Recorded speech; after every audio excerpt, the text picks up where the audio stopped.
Now, Hawai'i Football Weekly on ESPNHonolulu.com and the Sideline Hawaii app. Here's Hunter Hughes and Mark Veneri. How's it going, everybody? Welcome to Hawai'i Football Weekly. Yes, I'm Mark Veneri, and this is what I'm talking about. This is everything Hawai'i football. Hawai'i Football Weekly, a brand new podcast.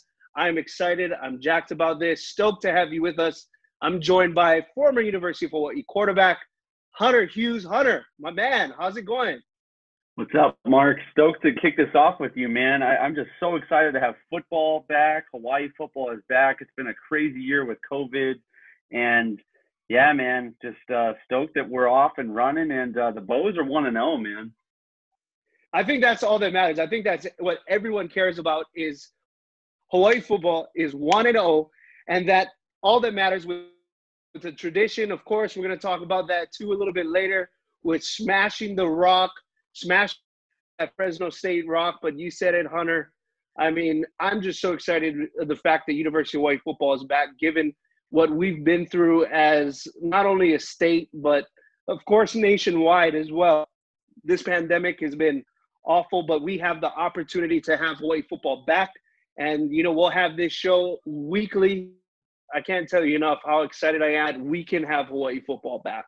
Couldn't agree more, man. And I think from a player's perspective, it's hard enough whenever you lose your head coach to another football program. You get a brand new coach in there, new system, new operations, everything. But then throw in there a pandemic. I mean, our guys have just been through the ringer this year in terms of what has been expected of them, needing to be flexible on all areas, both in the classroom, out of the classroom, on the football field. I mean, fall camp was pushed back all the way until September, Mark. I mean, it's just crazy.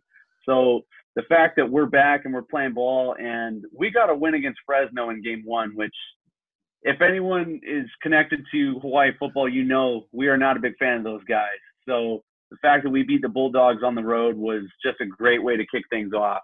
Hunter, you've been a part of this program for quite some time. You understand a lot about the ins and outs of this program. We all know we don't like Fresno State. I don't like Fresno State. You don't like Fresno State. And I think a lot of people don't like Fresno State.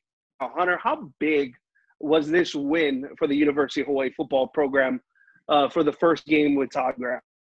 Oh, I think it's massive. I mean, Coach Graham, you know, not only became the first coach to win his debut game since I think Bobby Wagner and Larry Price, but to get a road win against Fresno, the site of some of our most historic road victories. I mean, when Cole Brennan went down there in that undefeated season, one of the biggest tests of that year was that game against Fresno. And you know, every time we went up there, it's always a battle. Whether we're the underdogs, we're the favorite, vice versa. It's always a battle. So the starting off the season is hard without, you know, a regular camp schedule. But starting off on the road against a division rival like Fresno, man, it just could not have been better how we got it done this week.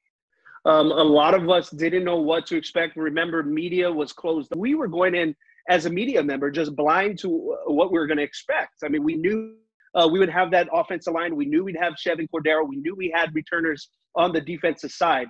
But at least having nothing to go off of was just incredible to see the way this team clicked. We started off with a turnerver, acting the way this team responded, discipline, and what Todd Graham is doing as well. Oh, absolutely. I think it just speaks to a testament of the kind of football program he runs. You could tell that the team was unified just with how they played.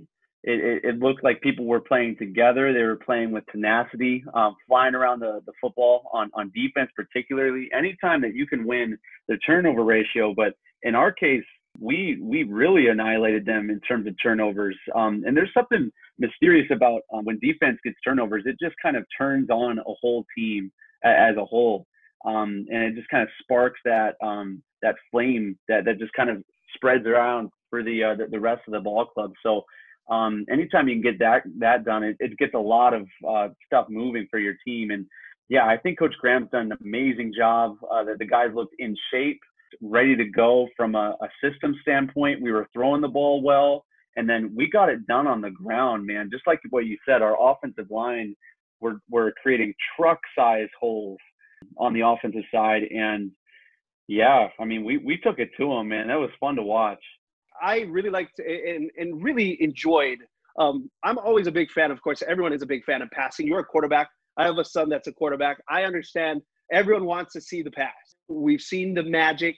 I mentioned that, the fact that Chevan is 5-0 as a starter. But given how this offense came out, a balanced attack, Hunter, and doing it more so on the ground. 300-plus yards, Chevan Cordeiro rushing for over 100. Yeah. No, incredible. I think moving forward as a team, it's kind of a sigh of relief, realizing that we don't have to go to the air to get it done and get a victory. I think so much of our attack the last couple years, with the adding of the run and shoot, with Cole McDonald throwing to 4 different receivers last year, all eclipsing 1,000 yards. It just speaks to kind of the identity as a team as a whole. But when you see 2 different guys over 100 yards of rushing, plus adding in that wildcat look that we got several times, it just adds a new sort of diversity to our offense without having to rely on our identity as a passing program. So, yeah, I'm excited, man. I'm excited for what this year could look like, especially when we're getting it done on the ground the way we did. I mean, we saw, at least from just the vantage point of understanding the game, you're the quarterback, you understand this offense. Something I did see some of the run and shoot concept come out in a couple with the double outs. You see that a lot with the run and shoot, the 3 receiver set, double wide either side out of the run and shoot. You saw the running back going out for passes, just an array of different offensive looks. And that speaks to what G.J. Klein has come up with. That has really put some diversity to this offense. Oh, I couldn't agree anymore. Yeah, you definitely see some of those run and shoot or air raid looks that we were used to running the last couple of years, and I think that has everything to do with the team that we have right now. They were recruited by the last coaching staff to run that offense, and so I actually appreciate that about Coach Graham. It kind of speaks to his versatility and flexibility as a coach, that he's not so married to the type of offense that he's used to running, that he's able to pieces that he has to play with. And yeah, the different motion looks, that I mentioned earlier, the wildcat, and just, Chevan's versatility as a quarterback, I can't speak to it enough. I mean, too often times I feel like QBs just rely on the passing game, but I mean, he'll be the first one to tell you he's trying to take what the defense gives him. And that's one of the first lessons of, the run and shoot, is to take what the defense is giving you. And they were dropping back deep, and he just tucked it and ran ran for a lot of yards. So, man, if he keeps doing that, I mean, we're going to be dangerous, man. It's been fun to watch. I was really impressed with, Jared Smart coming back in shape. Jared Smart looks good on the offensive side. Remember, this is a free year for the University of Hawaii program. So this is a year in which you can say, I don't want to say it's a free year, Hunter, but I can definitely say that this is a year, hey, we can get some practice in while playing conference and, come back with the same team next year, God willing, with everything that's been going on. And this team could just be explosive even more. Oh, absolutely.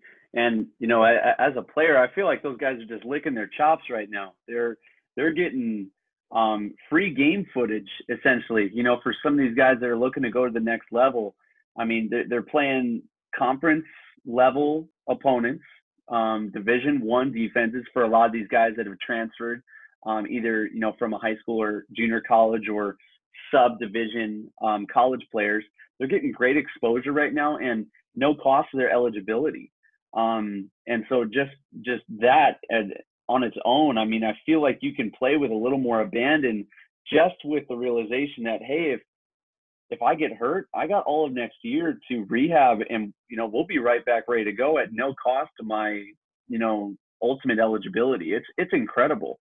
The offensive side of the ball, I mean, not a single passing touchdown, all offensive line looked great as well. Todd Graham's specialty is defense. He brought in Victor Santa Cruz. There was many different looks, Hunter. There was the three. They showed the 3 front. They showed the 40 front. But what I saw was a lot of speed, a lot of tenacity on the defensive side of the football. Absolutely. You look at some newer guys that really stepped up. First and foremost, younger brother of one of my teammates, Justice Tavai, just went out there with some tenacity. I think he got a couple of sacks. One of the newcomers this year, Quentin Frazier, he had that main sack, forced fumble, and recovered fumble. Anytime that is happening from a defensive standpoint, I'm serious. It's like adrenaline to the heart of a team. It just gets everybody fired up. I was talking with somebody about this earlier. It's funny how much more excited the offense gets when the defense causes turnovers rather than the defense excited when we score points. It really is the juggernaut that gets the team excited. The fans, I'm sure the fans would agree that defensive turnovers just explode the mood for a team. And we were playing with tenacity, ferociousness, flying to the ball, and playing without abandon. Like what we were talking about before with these guys kind of playing free from fear. It looked like they were playing with that same sort of heart, that the heart of a warrior. We would always say whenever we were playing, we want to embody the state of Hawaii and that warrior ethos whenever we go out there and play. And man, that defense made me proud just knowing that I was a part of that, because they played it the way it was supposed to be played. I was really excited, Hunter, to see different looks. I think for me, just sticking, when you got a system, sometimes you become complacent and fall back on your what's easy, right? Isaiah Tufanga from St. Louis in there causing havoc. You had Eugene Ford, one of the veterans, Corey Bethley in there. You had that defensive front. Even Panay Pavihi moving from backer to that DN. And you look at even the defensive line, knowing what they were supposed to do, clog the gaps, let the backers play freely. I couldn't have been more impressed, in any time, any coach, and you win the turnover, going to win a football game. Always. I love it. Always. Yeah. No, it's just that literally, it's spooky. Like, it's spooky that one stat is equal to a victory. You win the turnover ratio, you win the ball game. That's just the way it goes. And, what you were saying about the different looks, I think that speaks to a couple things. First and foremost, we've all known that Coach Graham is known for his defensive preference from a coaching perspective. I think that just shows his ability to teach the guys different looks there, and then their ability to learn and then implement it on the field. You mentioned a lot of guys right there. I also think of Jeremiah Pritchard, who redshirted and was really patient. And he was a teammate of mine. Just took his time. I think grew both in physical stature, but also in his maturity and his leadership. I know he's got to be one of the backbones of Coach Graham for that defense, as well as Corey Bethy, Eugene Ford on the outside. He had 2 picks. That's what you want from your stud senior cornerback out there. He is definitely looked to by that team as one of their leaders. I know he is. So the fact that one of your leaders can go out and play the way that he did, I think for the last couple of years we've been more focused on the offense. But if we can be a defensive first team and back it up on the field, if anybody watched that game can say that the quarterback from Fresno looked flustered. He looked like he was running around trying to escape with his life a few times, and the ball was not being thrown with integrity, not on line, not on target. And we ate him up, man. That was awesome. And you know what I think, just from me, and there's obviously no knock on Coach Rolovich. I absolutely have mad respect for Coach Rolo and what he's done for the program and built it to where it is today. And the team played more hungry. They flew to the football a bit more. There was just more cohesiveness even on the offensive side of the ball. Guys not pointing fingers. You look at the sideline, there was a lot of energy, a lot of excitement. What does this tell you about our team and where it's at? I think it speaks to the culture that's been implemented, and not only from a coaching standpoint, but also from a player's buy-in. I mean, I was a part of the program under Coach Chow and Coach Rolovich, so I've seen literally the two sides of the spectrum in terms of culture and what the coaches are trying to implement. Seriously, it could not have been more different. But really, it doesn't matter what type of system or type of culture you're trying to implement. It's if the guys want to buy in to what you're offering.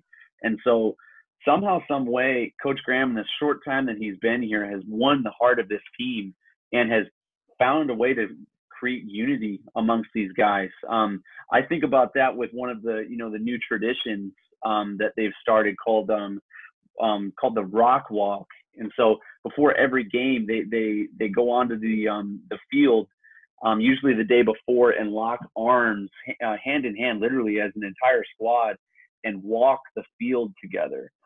This is both, I think, a movement of unity as a club, but also they're going out there with a mental exercise of what they're trying to accomplish the next day. And just little things like that.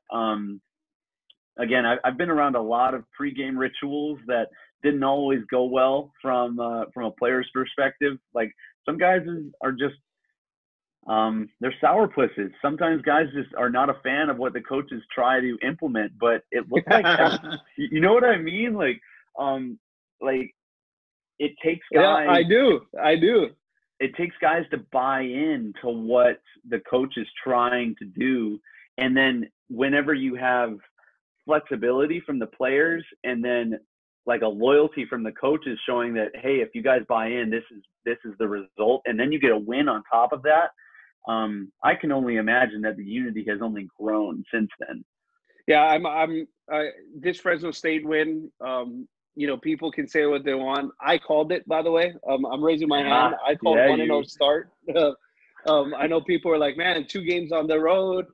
People are like, hey, you know what? It's going to be tough. We're going Fresno and Wyoming on back-to-back weeks. And I think we've said cohesive. And that, to me, is a dangerous recipe for success, which definitely translates in high regard for this program. For the last couple of years, I feel like the culture has been brought back to Hawaii football. I feel like there's been an ownership and this is our team again. Kind of back whenever we started referring to Hawaii as Pride Rock. That was first started just a couple seasons ago. And a lot of those players that were around to kind of get that started are the seniors, are the leaders, are the culture makers on this club now. So I'm with you, man. I feel like the spirit of the team is just a powerful one, and you can see it by how they play on the field. I mean, guys playing together, syncing on all 3 sides of the football.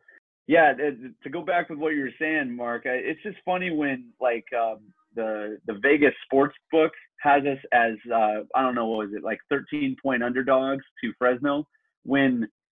Where is that coming from? Where is that coming from? Because they've never seen Coach Graham's Hawaii club. You know what I mean? Like, it's completely out of nowhere. How are you going to predict that we're 13-point underdogs? It's shocking. And then on the flip side of everything, we go into the game against Wyoming as 3.5-point favorites. So go figure. I know. Figure. Oh my gosh. I know. Beats my mind. Coming up next, we're going to be talking with Hunter a little bit more, and myself, of course, but we're going to get you the player of the game. It is a no-doubter for, I think, many Hawaii football fans, but we're going to take a timeout. When we come back, we'll get your player of the game for you. You're listening to Hawai'i Football Weekly on ESPN Honolulu. Cordeiro right hash, 2 wides this time to the wide left side. They're going to hand it off. Nope, it's a fake, and it's Cordeiro headed for the end zone. Touchdown, Hawaii. Cordeiro wants to run it himself. He's heading for the end zone. Touchdown, Hawaii. 2 little cuts there. 2 steps right, 2 steps left, back to the right, end zone for Chevan Cordeiro. Welcome back to Hawai'i Football Weekly. I'm Mark Veneri with Hunter Hughes. Like I said, we've been excited. This is all Hawaii football. And we're going to bring this to you every week. We got 8 weeks, maybe more, hopefully. It all depends what our buddies at ESPN Honolulu say. If they love it, enjoy it, like it, love it, we'll be giving you all the action. And as we mentioned, coming off our break, we were talking about a quarterback, maybe Hunter, that kind of had a good game. So. Yeah, it was halfway decent. It was all right. I mean, throwing for 250, rushing for another 120. It's not too bad. Chevan Cordeiro, our player of the week. Hunter, I mean, you're the quarterback. You understand the position more than anybody else. What did Chevan Cordeiro do? Well, first off, let's start with this. How has Chevan Cordeiro matured as a quarterback from last year to this year to make him special? And we will go into more detail, of course, about why he's our player of the week. Sure. Well, hats off to Chevan. Fantastic opening game to this season. And if there was ever a doubt who the starter for our Rainbow Warrior football team should be, I feel like he has settled that once and for all for this season. The last couple of years our quarterback situation has been nothing but a little crazy. If anybody around our program has seen that. Both quarterbacks for the last couple of years have shown tremendous ability. Chevan has shown from his time as a true freshman to have tremendous poise, tremendous heart, and to come in relief, really, for our team in our time of need. And so we knew coming into this year that he had what it took to be a starting quarterback. But really, as a quarterback, being able to hear from your head coach, "You're our guy," is such a difference maker. I feel like as a team too, you need to know who your quarterback is. I feel like Coach Graham even made mention to that before fall camp, whenever he made the announcement. There's just something to the kind of the heart of a team. You need to know who your leader is, and from an offensive standpoint, the quarterback embodies a lot of that. And so Chevan took the bull by the horns this week. I mean, 229 in the air, 116 on the ground, and a couple rushing touchdowns. I mean, what else can I say?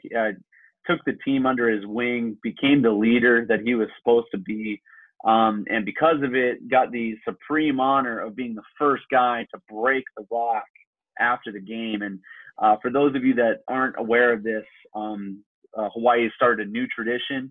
They have this big old, it looks like, what is it, Mark, steel or metal or something? It's this big I don't know. It's a big metal hammer. It's a big metal hammer that, yeah. And it can't be a real rock. We know that. I mean, it has to be at least a breakable rock. That's right. But I'll tell you what, it went flying around. It did. I don't know what material they used exactly, but man, it was cool the way that they did it. So this is basically it. The MVP from the game, which Coach Graham names after the game, gets the opportunity to hammer the rock, which has the opposing team's logo on it, after a win. So they got to hammer the Bulldog, and Chevan was the one who got to kick off that tradition. So, yeah, just really cool. Really great job by him. I'm stoked for the guy. He's a good dude as well. And I think you mentioned something that I want to touch upon because, we are still transitioning from the Rolovich era to the Todd Graham era. This is our first time, really seeing him. J.G. Klein, of course. We've heard so many positive things when he played at Tulsa, got some look at the Philadelphia Eagles as a quarterback too as well. For me, Chevan Cordeiro being 5-0 now as a starter, that's one thing. But the other thing you mentioned that I think this is a great point to touch upon, Chevan and Cole McDonald were supreme quarterbacks, very good quarterbacks. But there was a lot of uncertainty last year who was going to start from week to week. If one guy was going to have a bad game, how quick the trigger to pull him out was. There was a lot of uncertainty, and there was a lot of unrest at the quarterback position. You can even make the argument there was a lot of unrest within the locker room. You kind of saw that at times. And you mentioned how fitting, or at least how reassuring is it for Chevan Cordeiro to know that, hey, you're the guy, you're the starter, you're leading this football team. How big is that? Oh, I think it's huge. And beyond just a feeling in the locker room, I feel like it even seeped out into the fan base. I mean, I had people asking me at my job, who's going to start this week? And I love that last coaching staff. We had a lot of great memories together. And I think it's just the uniqueness of that situation. You've got two really talented quarterbacks that offer two very different things. I feel like that needed to be handled before the season started. And I'm just stoked for Chevan, for someone who was patient, did well when his time came, whenever the coaches called upon him. It shows he put in the time. He did all of his homework. He knew what defenses were, what he was going to be seeing, and held on to the football as best as he could whenever it was his time, so that when it is his time, right now, when they said, you are our guy, you are UH's starting quarterback, he was ready to go. And it's not the first time, believe it or not, that he has had to fill some pretty big shoes.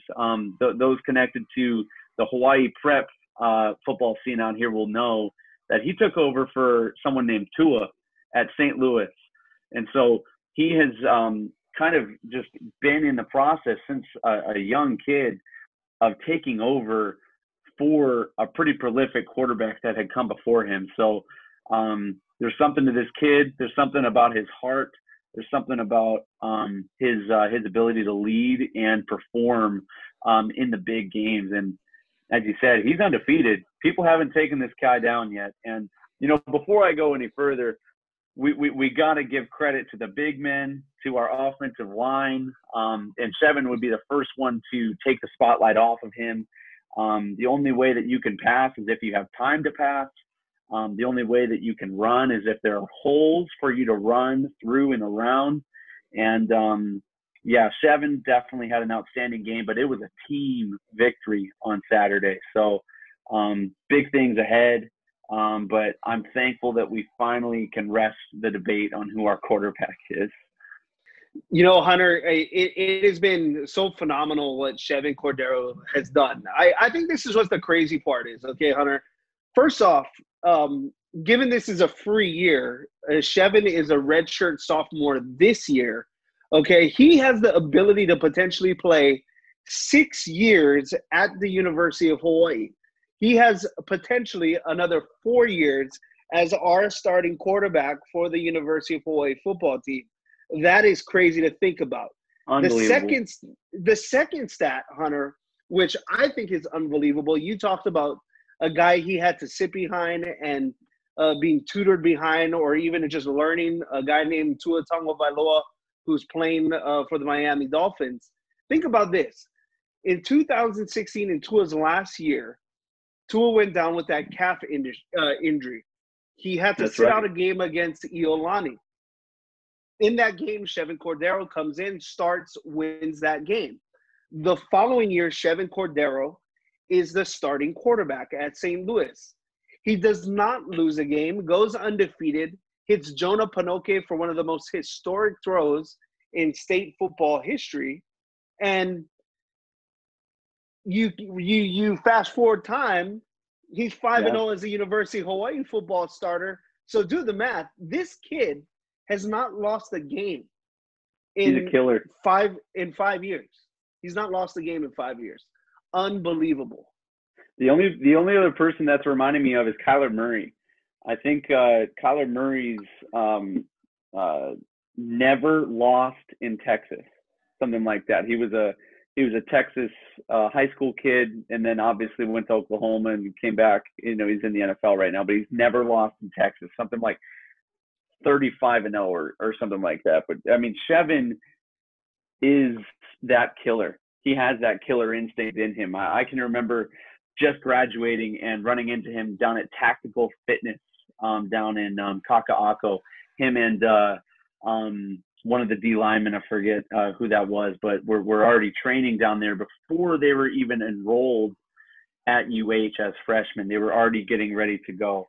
And something just struck me about his poise, his kind of quiet and calm nature. QBs historically have kind of been that loud, charismatic, wanting to throw their resume in your face, just for lack of a better term. But Chevan could not be the furthest from that. I feel like he is the epitome of someone who lets his actions speak louder than his words. And I feel like that's why he has the love of his team. I mean, anybody that I've talked to, anybody that's been around him, they love him. They want him to be their leader. And I'm just so stoked that things are happening for him the way that they are, because he deserves it. And not to mention, Hunter, the kid is one of the most humble kids you'll ever meet. Humility, absolutely, respect, hardworking. He has all the traits of being a leader. Not so much the vocal leader, but just a guy. You always got to have that guy where action speaks louder than words. The famous line of, the hard work, and talent, talent, hard work beats talent when talent doesn't work hard. Well, this guy's talented and hardworking, yet is humble in doing so. And that's what makes Chevan Cordeiro such a special quarterback. With that being said, Hunter, talking about the X's and O's of the game with Chevan, what did you think he did that really had him have that success against Fresno State? What did he do that really was the difference maker, having this University of Hawaii football team come away with a victory? I mentioned it earlier, and I think that you can't speak to this enough. It's just taking what the defense gives you. You can't go out and step on the field and say, I'm going to make 35 completions. I think you just have to take it one play, one down, one defensive look at a time, and try to make the best decisions that you can. And, from looking at his stat line, first and foremost, 0 interceptions. That is the most important stat for a quarterback. That means, just from your perspective, it doesn't say anything about the running backs, but you took care of the football. It's up to you to take care of the football. You are the manager of the offensive side of the football. 20 for 31. So 2 out of every 3 passes were caught, meaning pretty much every throw was made with integrity, was made with purpose, and it was on target. And then, we're not mentioning the biggest fact that he ran for 116 yards on the ground, which just shows his courage and just his lack of fear. I know I've been around plenty of quarterbacks that do not like to get hit. The only way you're getting 116 yards on the ground is if you are not afraid to take a lick or two, and you're trying to get first downs as quickly as possible. So I think you mentioned it, Hunter. The no picks. I think what's more impressive, and you'll say this too, that internal clock. That as a quarterback. Yes. The internal clock, he went through his progressions, and if he didn't like it, he was gone. And that's what makes him such a very dangerous quarterback. His ability to have that judgment in his head, that running clock, but also being one of the most slippery runners that Hawaii football has seen in quite some time. Yeah, no, he doesn't quite have that long stride like Cole does, or that Cole did, but he's able to shift and kind of get around whenever he needs to. And you're exactly right. I feel like media is just starting to kind of show the greater public what that looks like from a quarterback's perspective of, in your head, 1 1,000, 2 1,000, 3 1,000. Now I got to either get rid of the ball or get rid of here, get out of the pocket, because there's a D lineman coming to take your head off. And I feel like Chevan knows that. This is his 3rd season now, seeing Division I defenses. The more you're in that environment, the more you're comfortable there. And I think that's why someone like Grady is still comfortable even in his 100th season in the NFL. I think just Chevan will continue to be more poised and more calm the more that he steps out on the field. Good stuff. Our player of the week, Chevan Cordeiro, 21 of 30, over 200 yards passing, 0 interceptions, also 100-plus yards on the ground. We're going to take a timeout. We'll have more of the Hawai'i Football Weekly podcast coming up next on ESPN Honolulu. Turner in the quarterback spot. He wants to run the Wildcat. He's heading towards the end zone, spinning. Second rushing touchdown tonight by Calvin Turner. 2nd and 7. Hayner looking. Hayner double pumps. Up in the air. Intercepted by Hawaii. It's deflected, and Jeremiah Pritchard comes down with it. This will be Hawai'i football. Welcome back to Hawai'i Football Weekly. I'm Mark Veneri along with Hunter Hughes. Catch all the action. Every week we will have it for you, breaking down Hawai'i football, player of the week, X's and O's with Hunter Hughes, of course, looking to the next games on our schedule. Of course, the Mountain West Conference schedule is 8 games this season, so we're looking forward to giving you all the breakdown right here on ESPN Honolulu. Of course, real quick, I mean, if we do have the opportunity, Hunter, by the way, we're on a Zoom meeting, and I absolutely love it. The Zoom conference call, Hunter wearing the H, the Tapa with the Tapa trim, of course, the new school H, and then I have to bust out because I got to give a little love to my brother. I'm an old school, the Bows, of course, with the Menehune. You know what? It's new school, old school, whatever you want to call it. It's all Bows here. That's all that matters.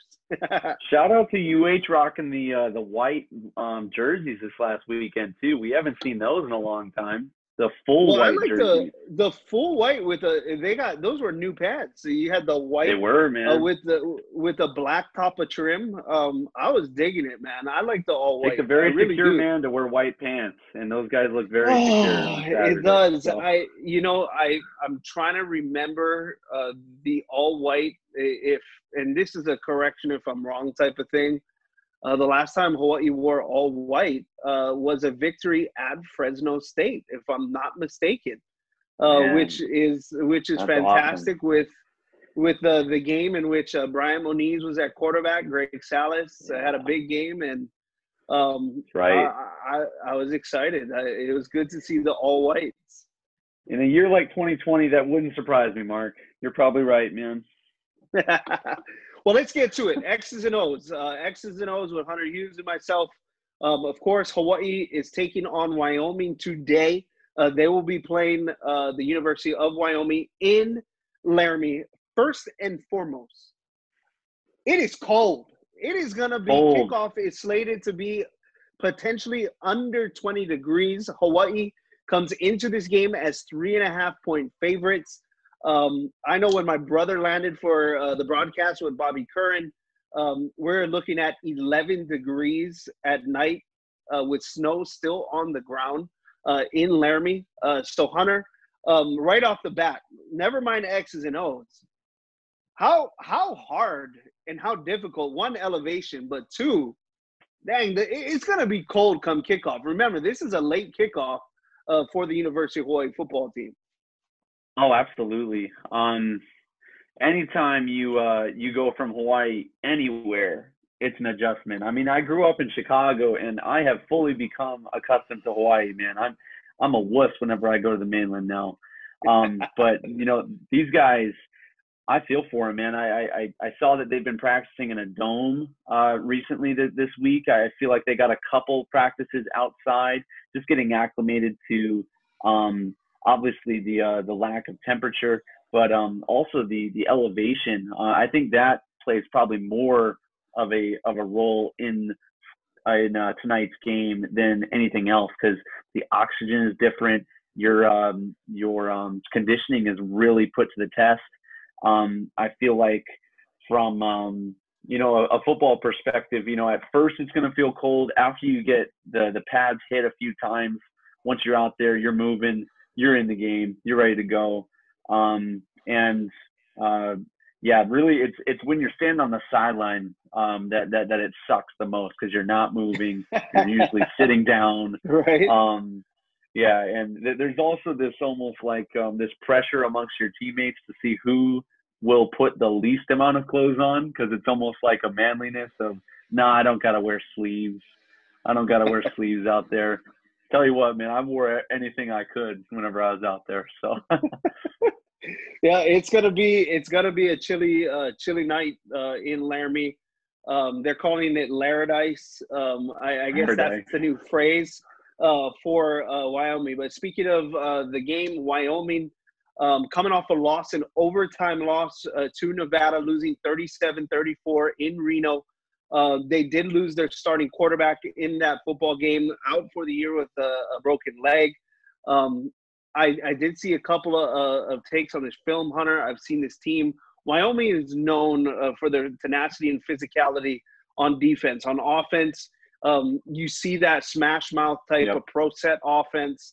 What are we going to expect out of this Wyoming football team?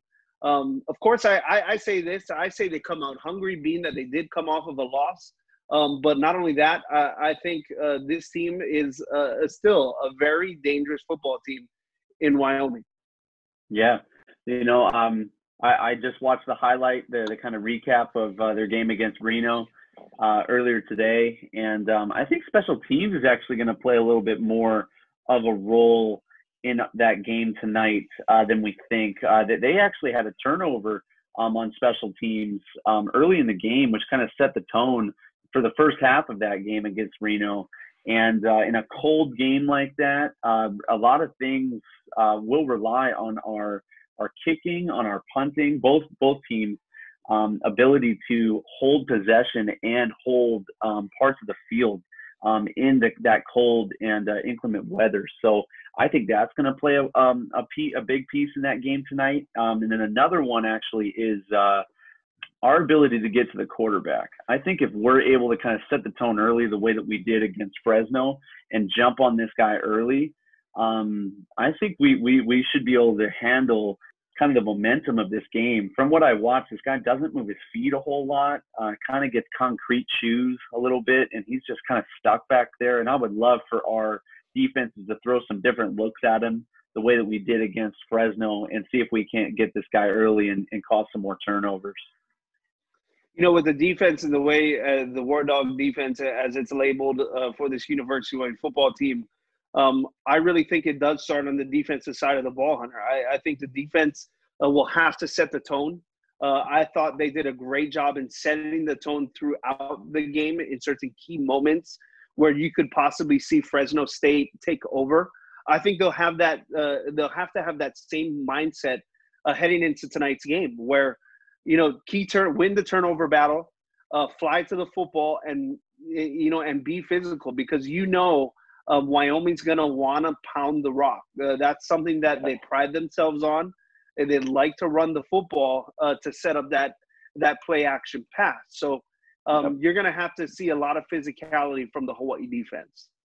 Yeah, physicality up front with our big men.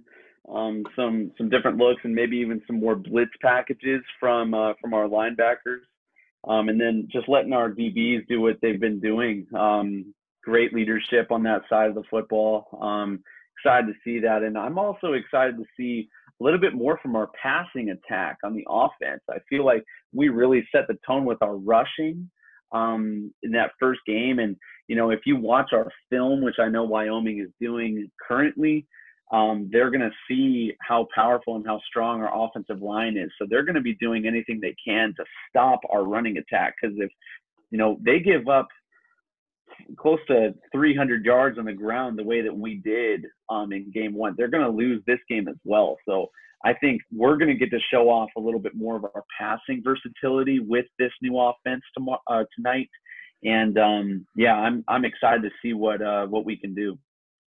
Offensively, I mean, you just touched upon it, of course. Offensively, management, of course, keep this in mind. Wyoming, from what I found out, is allowing 7,000 fans there in person. Wow. So there will not be your traditional crowd noise, so to say, but I think there's a maximum seating of 7,000 fans in Laramie for the game, from what I understand. I could be wrong, but that's from what I was told through sources. And, offensively, at least for me, I think the proof is in the pudding, I guess you could say. The proof is in the blueprint, whatever you want to call it. I think now with this rushing attack, I think people, at least other teams, just from one game, they're going to have to respect the run while also not being too lax on the passing game, because you see what Jared Smart has done. You've seen what Ricky Bussey has done.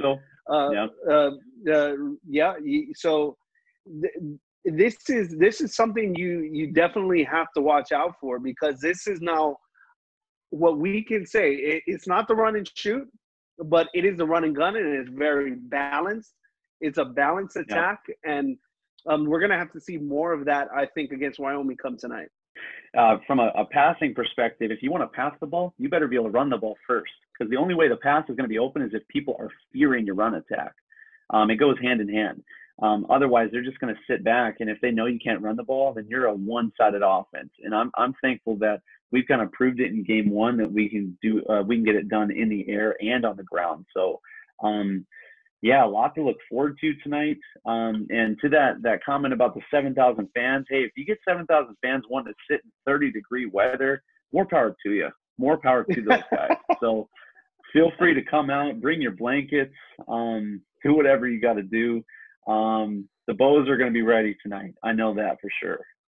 Well, let's get to it real quickly. Give me a couple keys to the game, Hunter, and then I hate to put you on the spot. I always do for everybody, and I'm gonna do it anyways. We'll get a prediction from you, and I know I'm putting you on the spot. Guaranteed. Too bad, so sad. But a couple keys to the game and your prediction. First and foremost, I think it's winning the turnover ratio again. I loved how Chevan took care of the football in game one. I'm looking for us to do the same thing. Looking at our running backs and even some of those other wildcat looks that we were looking at, I think if we take care of the football and you let our experienced and powerful offensive line do what they're designed to do, we're going to have a lot of fun tonight.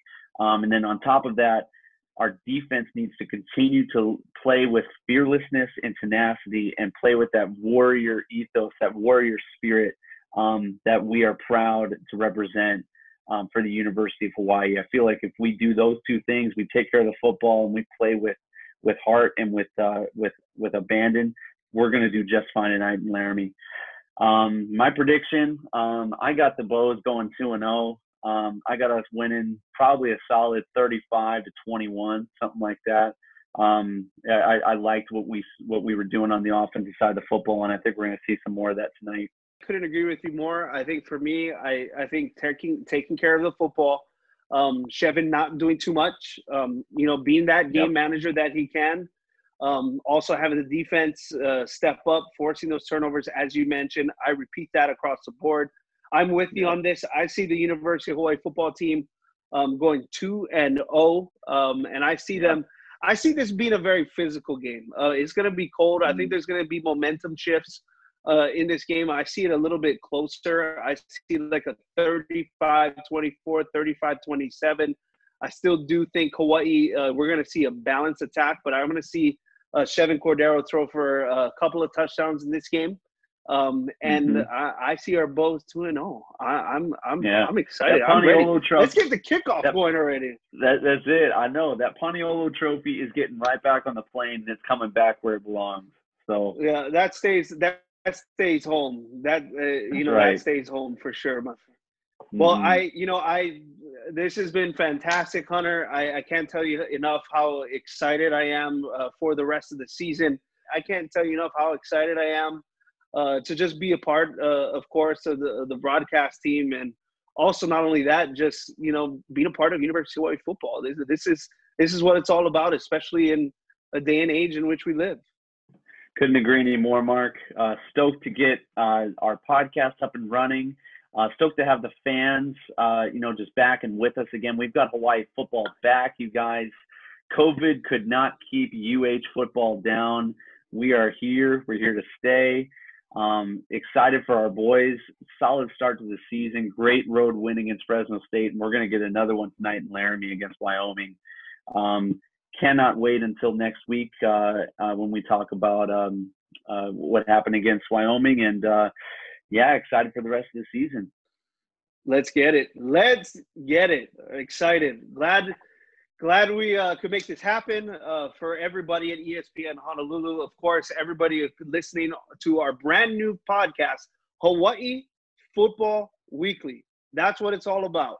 Hawai'i Football Weekly. For Hunter Hughes, I'm Mark Veneri. Have a great weekend. But, of course, first and foremost, go Bows. And let's bring back the Paniolo Trophy.